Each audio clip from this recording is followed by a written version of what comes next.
Good evening, YouTube model railroader fans. I'm Ray. Welcome to the Boeville and Newtown's vlog number 1 for 2020.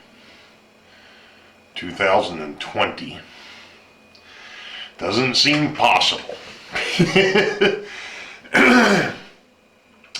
happens to be January the 4th, 2020. Oh, there's a lot of stuff. There's a lot going on in this one again. Actually, I've been recording as I've been moving along on the layout. And just to give you all a quick thing here, some folks would be like, boy, you're moving awfully quick. Well, because I'm starting to see progress. I'm starting to see a goal realized. I'm still learning and still working with this thing, and there's still a lot to be done. I mean, I'm not going to take anything for granted. There is a lot that still needs to be done on this railroad. Yes, I did have a train running on the railroad. I found an issue with said railroad, and that'll be actually on the next vlog, because I think this one here is just going to be too long to go ahead and add it. If it's short enough, then I'll do it. If not, then I'm going to let it go. We'll let it go for vlog number 2. Which brings me to another point. I'm not sure if there will be a vlog on the 11th or 12th next week. I'm going to leave that one alone. So more than likely, the next one that comes up will probably be, I'm going to say, the weekend of the 18th. And that'll probably be the next vlog that'll show up. But we'll get there when we get there. But, you know, so there's been a lot of progress made. There's been things taken off. There's been things put back. There's been things moved. There's been changes. There's been all sorts of stuff. So let's just roll that footage. We've come to an impasse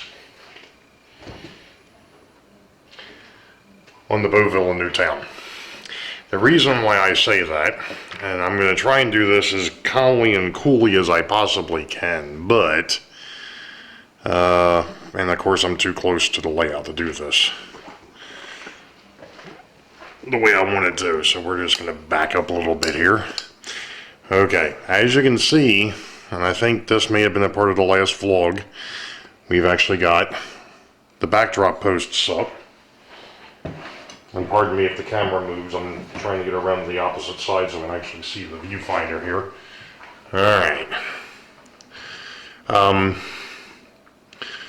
Yes, there's a lot of stuff on the layout, but as you can see, we've come from the drop down.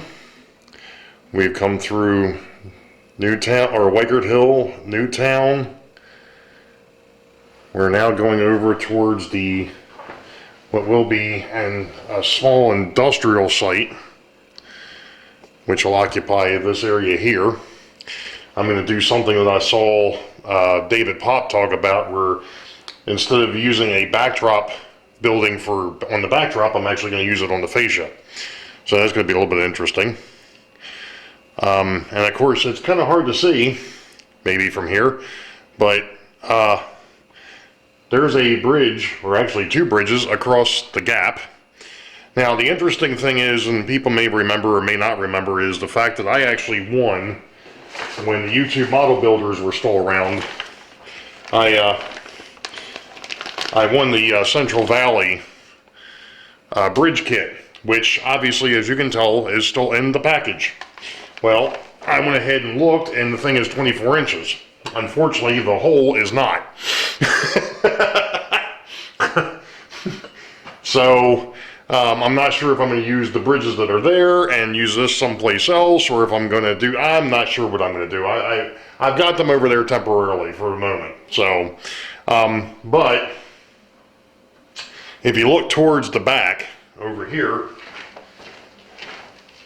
right here is where the main line currently stops. I'm in the process of running the rest of the main line down the hidden back, or the hidden trackage on the back side. I just got finished desoldering wires off of these because these here hadn't obviously been used. So that's where we're at. I'm actually in the process of almost finishing. Now, I say finishing. You all have to understand one thing. Only thing I'm doing here in reality right now is trying to figure out exactly how the track is going to look on the layout, where it's going to sit, how it's going to sit.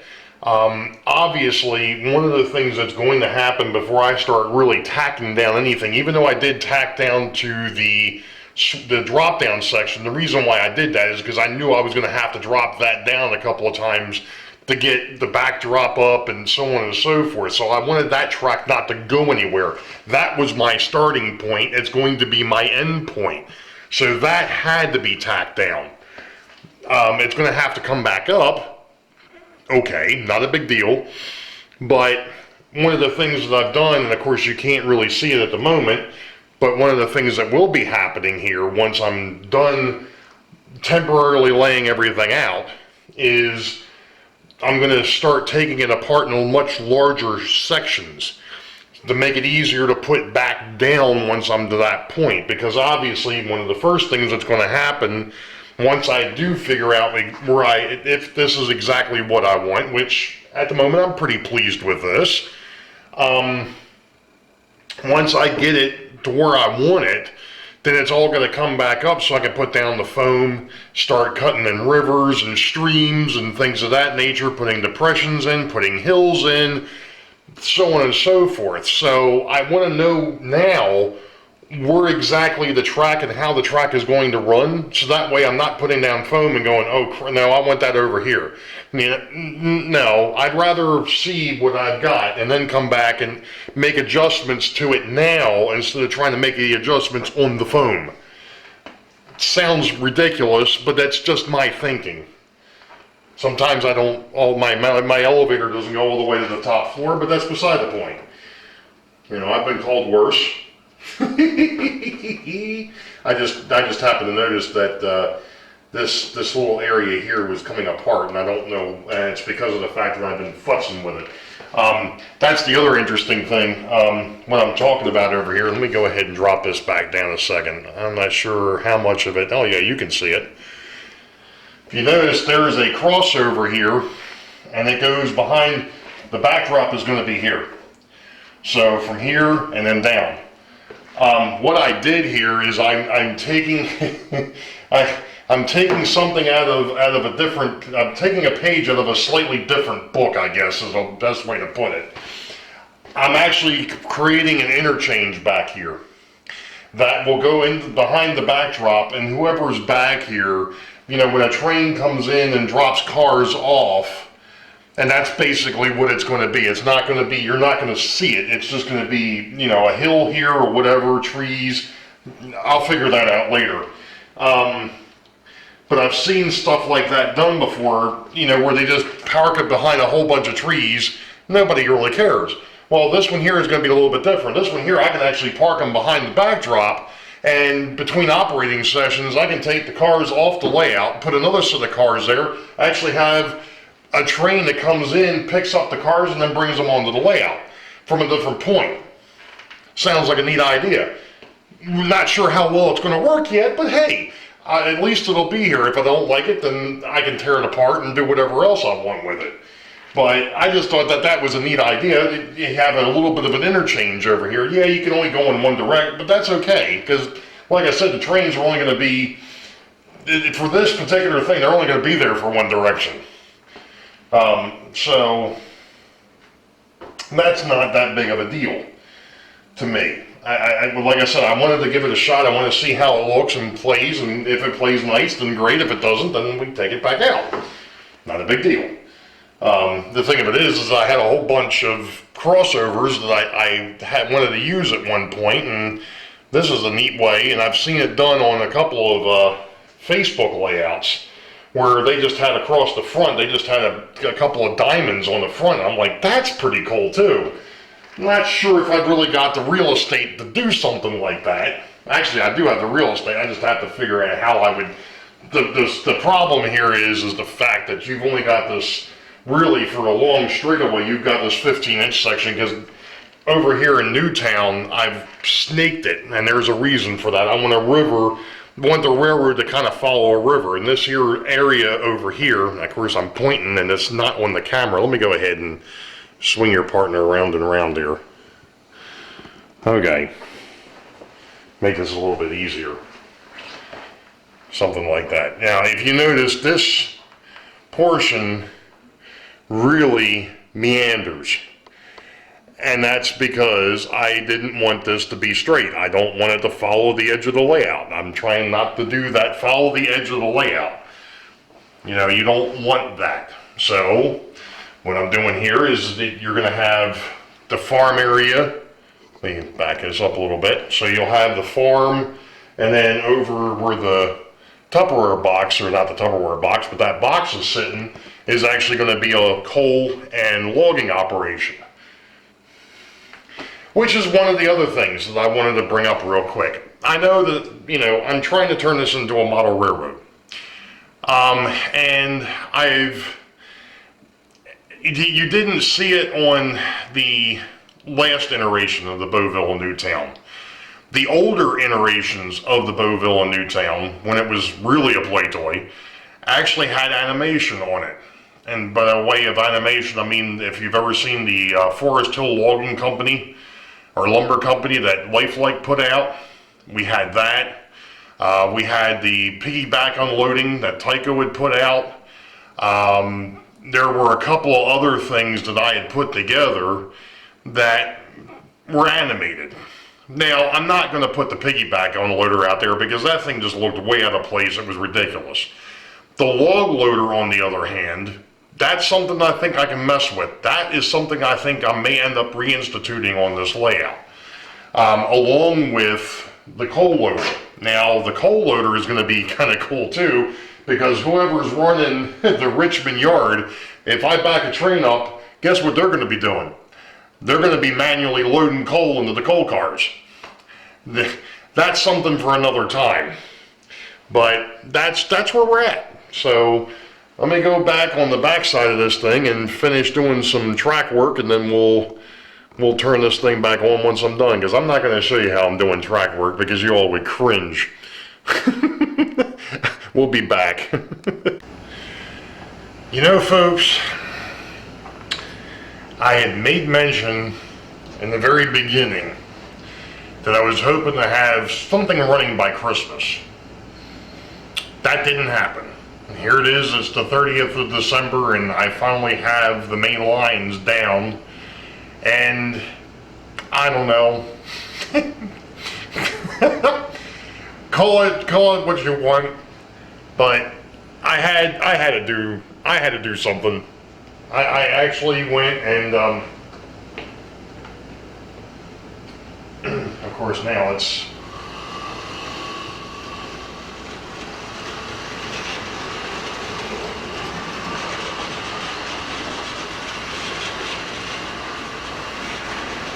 lo and behold, the first two locomotives to run on the new Boeville and Newtown.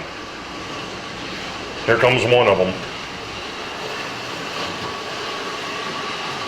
That would be the Mantua Industries Fastball Express, at least the locomotive. And coming up on the other side here, eventually, is a Mantua Baltimore, Ohio GP20, which was part of that batch that I got from that buddy of mine.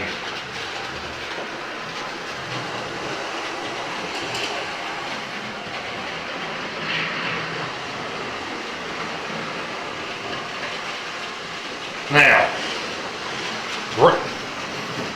granted, this is not what I had in mind, but I can at least see that, you know, even, well, at least some smaller locomotives will run on here. I haven't gotten into actually finding the rest of my stuff. I've got other things that I want to do, obviously. Running trains was not a part of the plan. But I figured, heck, I got the main lines down. Why not? Let's see what we get.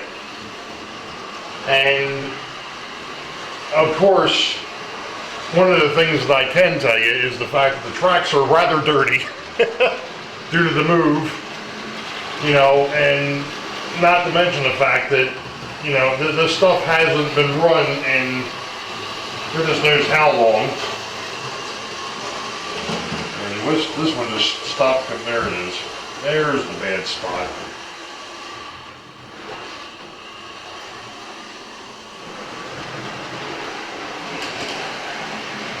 And I'm finding bad spots all over the place, which I figured because I've reused a lot of the, just to get it, to see how it was going to work out and see if I needed any extra track and so on and so forth. So, like I said, 5 days short, but it's running. That's it for now. Well, this is something a little different. Yeah, you guys can't see me. There we go. This is something a little different. I'm actually back in my work area. My other workbench. That one out there is the mobile. This one here is obviously not so mobile. And as you can see, it's a bit of a mess at the moment. But one of the things I realized last night, there's a couple of things that I realized last night, but was that my old layout, the yard was all right-hand switches, and I had cut them short. And what I mean by short is right next to the frog here is where I cut this straight section. That compressed things a little bit so that the yard tracks got closer. Well, unfortunately, with the way that the yard sits now, it's not right-hand switches, it's all lefts. So I've got to go ahead and make some modifications to some left-hand switches so that they'll fit in the yard to give myself a little bit more space. In a little bit, after I get done with this, I'm actually going to be going out to the layout and doing some other work. I just got finished doing some other things. I'm going to show that off in a little bit. But yeah, so this here is now going to be my workbench, and you know, it just makes things a little bit nicer. I'll actually have some place to come down and do work. And what I'm going to do here is, that's what I was afraid of. I'm not going to be able to use this way. And I was hoping I could go ahead and kind of, well, I was kind of hoping I could use the vise here and hold the track while I cut it. Well, I probably still could.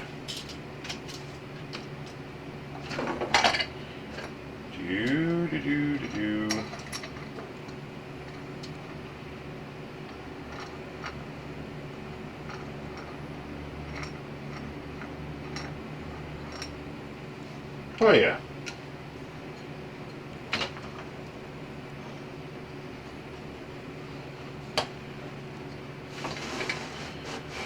Gotta love that. Alright, well, I'm not going to bore you guys with watching me cut track, so we'll be back later.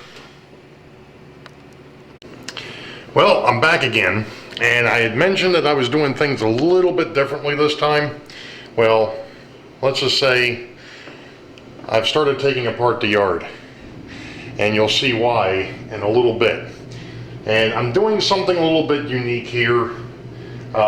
May not be completely normal. Of course, then again, I'm not normal. So, I'm actually taping the sections together. So that way when I go and put them back down, they're going to go back together the way that I had them laid out. Instead of just picking up all the pieces and putting them off to the side and then coming back over here and going, all right, now where the heck were these supposed to go? So that's the whole point here. So we'll be back in a bit to show you exactly what it is that's going on. Oh, come on, stop.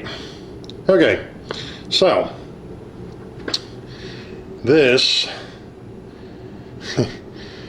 little area here, I'm still futzing with a little bit, but as you can see, it's a switchback that goes from the lower level all the way up to that cooling tower. I've got to do some futzing around with it though, because it didn't quite line up the way I wanted it to. Now, as you can see, there's buildings sitting on the layout, and there was a reason for that. I needed to figure out, and that big roll of gray tape doesn't belong there. I needed to figure out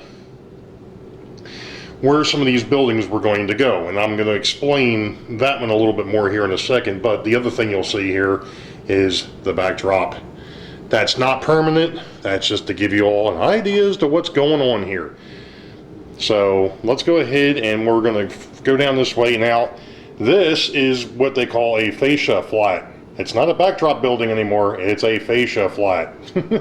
I'm working on putting that there. Yes, there's a piece of track that goes into the backdrop. That will eventually have a portal, and it'll be a interchange. I think I mentioned that one before. Now, I told you about the buildings. Well, I found out that I actually have more buildings than what I have space. And I kind of mentioned that on Facebook. Even the best laid plans don't work. Well, this is one of those points. So,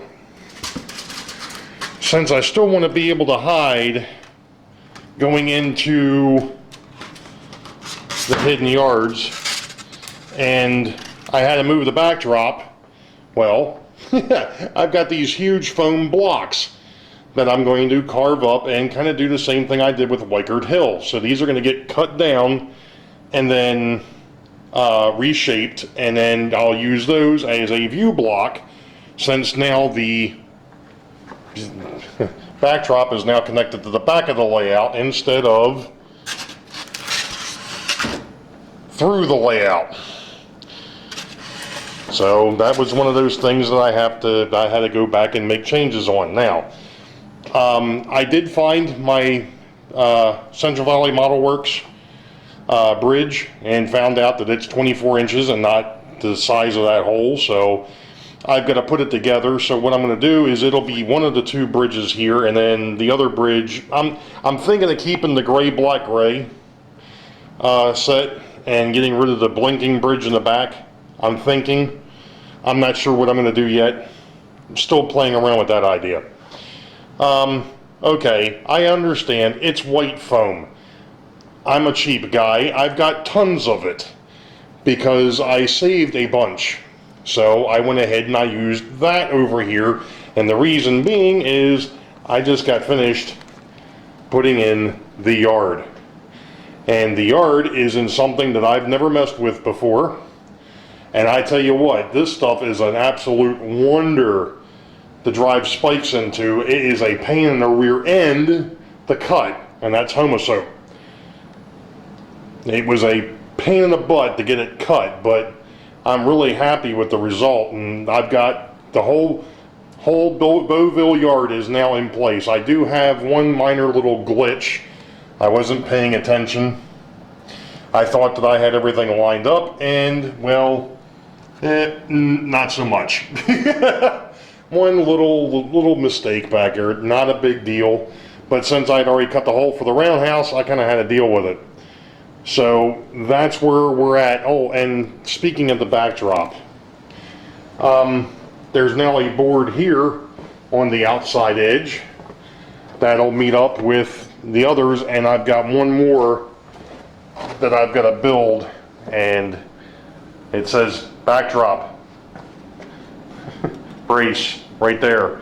That's my other 4-foot mark, so that means I got to build another brace to put there. I've got another metal one, and I've got some at work, so I'm going to be picking that up. But let's go ahead and traverse down the back side here.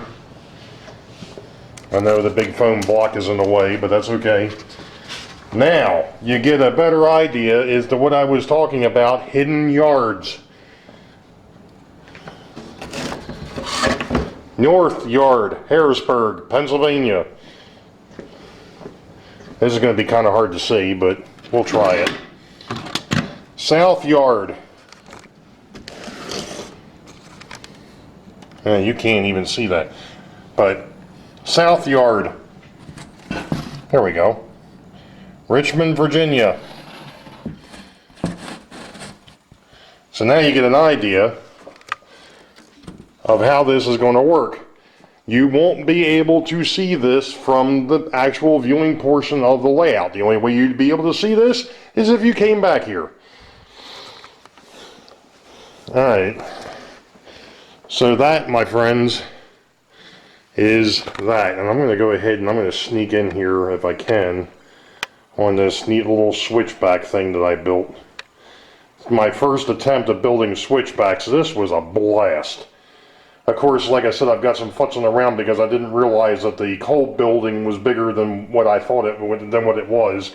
And yes, that's part of the pool table back there that I'm going to repaint to make it look like a rock, because it's open faced anyway, so it does kind of look like a rock. But yeah. Oh yeah, and there was one other little goof with this area too, but I won't get into that right now. I'll talk about that later. Alright, that's enough. Okay, so we've gone through everything that I really wanted to go through this week. Like I said, maybe with the exception of the issue that I had with a couple of switches. I'm going to definitely save that for vlog number 2. So, Happy New Year. You all know the deal. Wait for the highball. Green tracks ahead. Be safe. God bless. See ya.